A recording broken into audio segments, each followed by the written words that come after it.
How to use gift card in hotels.com. Hello everybody, welcome back to the channel. Today I'll guide you on how you can use your gift card at hotels.com.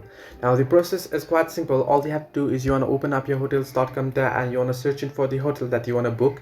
Now once you search in, then what you want to do is you want to open up and there you want to select a room, and once you select the room, you want to scroll down and you want to head into the option reserve. Now there you can see two options. Now you can tap on pay now option since you want to use your gift card here. Now once you tap on pay now, what you want to do is you want to scroll down and here you can see add apply a coupon or hotels.com. You can apply, if you have a coupon you can apply it here by tapping on this apply coupon option.